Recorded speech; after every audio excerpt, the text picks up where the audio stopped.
Venue French Rugby vous dit bonjour. Une histoire de Toulon et Teddy Bobigny sur l'esprit d'équipe. La concentration et la confiance. Abonnez-vous à la chaîne. L'histoire partagée par Teddy Bobigny n'est pas simplement un récit de performance sportive ou de renaissance d'un club de rugby. C'est plutôt une plongée authentique dans la psychologie humaine face à la crise. Dans la manière dont un collectif peut se perdre puis retrouver son identité.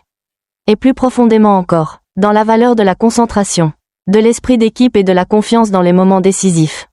Ce qui m'a d'abord frappé, c'est le contraste net entre deux périodes, un Toulon en difficulté, enchaînant 5 matchs sans victoire, et un Toulon soudainement très performant quelques semaines plus tard. Dans le sport, on parle souvent de la forme comme de quelque chose de fragile. Mais en y regardant de plus près, je réalise que la forme est en réalité le résultat de facteurs plus profonds, la psychologie, l'approche du match, la cohésion interne, et la manière dont chaque individu perçoit son rôle dans le collectif. La série de défaites en février et mars n'est pas seulement une suite de chiffres. C'est le signe d'un groupe qui a peut-être perdu sa direction, ou du moins qui s'est retrouvé pris dans la pression du classement, des attentes et de la peur de perdre. Lorsqu'une équipe commence à trop regarder le classement et les résultats, elle entre facilement dans un état de jeu, calculé, mais moins naturel, et paradoxalement, cela réduit l'efficacité sur le terrain. Le tournant évoqué par Bobigny, la décision de ne plus se soucier du classement, me semble être un élément extrêmement intéressant. Cela peut paraître simple, voire intuitif, mais il s'agit en réalité d'un changement stratégique de mentalité. Lorsqu'une équipe cesse d'être obsédée par sa position, elle libère une pression mentale et revient aux fondamentaux, jouer pleinement. Se concentrer sur chaque action, chaque tâche. L'approche chaque match est une finale et du même ordre. Beaucoup considèrent cette phrase comme un cliché du sport. Pourtant, dans le contexte d'un Toulon en crise, elle prend un sens très concret. Elle oblige les joueurs à être pleinement présents à chaque instant, sans être distraits ni par le passé, la série de défaites, ni par l'avenir, la qualification possible pour les phases finales.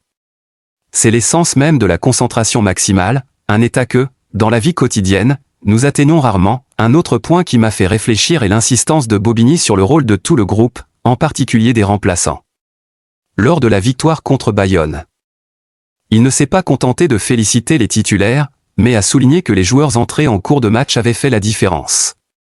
Cela reflète une vérité importante, dans tout collectif, la valeur ne réside pas uniquement dans les individus les plus visibles, mais aussi dans ceux qui contribuent plus discrètement. Dans de nombreux contextes sport, travail, société, nous avons tendance à nous concentrer sur les héros, ceux qui marquent, qui brillent. Mais en réalité, une équipe solide repose sur la contribution de chacun. Lorsque Bobigny affirme « Nous avons vraiment gagné en tant qu'équipe de 23 joueurs », je perçois un message fort de justice et de respect mutuel. Cela me pousse à réfléchir, dans les groupes auxquels j'ai appartenu, ai-je vraiment reconnu la contribution des autres? Ou ai-je parfois seulement retenu les résultats visibles? Et inversement, si je n'étais pas le plus mis en avant, serais-je capable de maintenir la même motivation et le même engagement que ces joueurs remplaçants? Un autre aspect important est la reconnaissance des hauts et des bas du match. Bobigny ne cherche pas à embellir la victoire 52-26 en prétendant que tout était parfait. Il admet honnêtement que Bayonne a parfois failli renverser la situation. Cette sincérité rend le récit plus crédible et plus profond. Dans la vie, nous avons souvent tendance à voir le succès comme une ligne ascendante continue, alors qu'il ressemble plutôt à une ligne brisée. Même dans une large victoire, il existe des moments de danger, des erreurs, des pertes de contrôle. Reconnaître cela permet de grandir, au lieu de tomber dans l'illusion de la perfection. De cette histoire, je retiens une leçon importante. La stabilité ne vient pas de l'absence d'erreur, mais de la manière dont on y réagit. Toulon n'est pas devenu plus fort parce qu'il ne commettait plus de fautes, mais parce qu'il a su surmonter les moments difficiles, garder son sang-froid et continuer à avancer. Pour les supporters, cette histoire offre une autre perspective. On a souvent tendance à juger uniquement par les résultats, victoire égale joie, défaite égale frustration. Mais en comprenant ce qui se passe à l'intérieur, pression, ajustements tactiques et mentaux, on devient plus compréhensif. Une équipe n'est pas toujours au sommet de sa forme. Les périodes de baisse sont presque inévitables. Ce qui compte, c'est la manière dont elle réagit, et la manière dont les supporters l'accompagnent. Soutenir uniquement dans la victoire n'est pas un véritable soutien. La patience et la confiance des supporters peuvent, dans bien des cas, devenir un moteur essentiel pour sortir d'une crise. À un niveau plus large, cette histoire reflète un principe applicable dans de nombreux domaines, Face à l'incertitude et à la pression, revenir aux valeurs fondamentales est souvent plus efficace que de vouloir tout contrôler. Toulon n'a pas cherché à tout calculer en fonction du classement, mais s'est concentré sur chaque match. C'est une leçon de simplification de la pensée, dans un monde où l'excès d'information crée souvent de la confusion. Par ailleurs, l'idée que « chaque personne compte » est aussi un message social fort. Dans une communauté saine, chaque individu a une valeur et mérite d'être respecté. Quand chacun se sent utile, il s'investit davantage, et le collectif devient plus fort. Cependant, il faut reconnaître objectivement que l'approche « chaque match comme une finale » n'est pas toujours facile à maintenir. Elle demande une grande discipline mentale. Sans équilibre, elle peut conduire à l'épuisement. Le succès de Toulon ne repose donc pas uniquement sur une formule, mais sur sa capacité à transformer cette mentalité en actions concrètes et durables.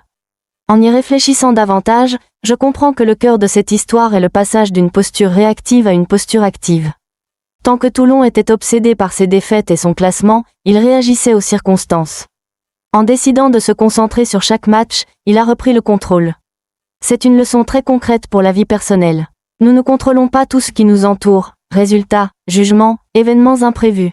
Mais nous pouvons contrôler notre manière d'agir, rester concentrés sur le présent, faire de notre mieux et garder confiance. Enfin, ce que je retiens le plus du témoignage de Bobigny, c'est sa sincérité. Pas de discours exagéré, seulement une observation honnête de l'intérieur d'un groupe. Cette simplicité rend les enseignements encore plus puissants. L'histoire de Toulon n'est pas seulement un parcours sportif, mais aussi une démonstration de la force d'un bon état d'esprit, de l'esprit d'équipe et de la concentration. Elle rappelle que dans les moments difficiles, au lieu de céder à la panique ou à l'obsession des résultats, l'essentiel est de rester fidèle à son approche et à sa confiance. Pour les supporters, c'est une leçon de patience et de compréhension. Et pour la communauté, c'est la preuve qu'un collectif devient réellement fort lorsque chaque individu est respecté et avance vers un objectif commun. Ce ne sont pas des leçons lointaines, mais des principes applicables au quotidien, dans le travail, les études et nos relations. Et peut-être est-ce précisément pour cela qu'une histoire de sport peut dépasser le cadre du terrain. D'après ce qui a été partagé, on peut voir que la véritable valeur de l'histoire ne réside pas dans le résultat au tableau d'affichage ni dans une courte série de performances brillantes, mais dans la manière dont les individus choisissent de réagir face à des bouleversements imprévisibles. Lorsque la pression est placée au bon endroit et que l'attention revient à l'essentiel, ce collectif ne change pas seulement sa façon de jouer, mais transforme aussi sa manière d'exister dans une situation difficile. Ce qui demeure n'est pas une formule fixe de réussite, mais une suggestion de posture face à la vie, rester lucide sous la pression, persévérer dans ce que l'on fait, et avoir confiance dans la valeur de chaque petit effort au sein d'un ensemble plus vaste. Ce sont précisément ces éléments, en apparence simples, qui constituent les bases solides de toute progression durable, non seulement dans le sport, mais dans n'importe quel parcours humain. Venue French Rugby vous dit au revoir. Merci de nous avoir suivis. N'oubliez pas de vous abonner à la chaîne pour ne pas manquer d'autres histoires de rugby inspirantes.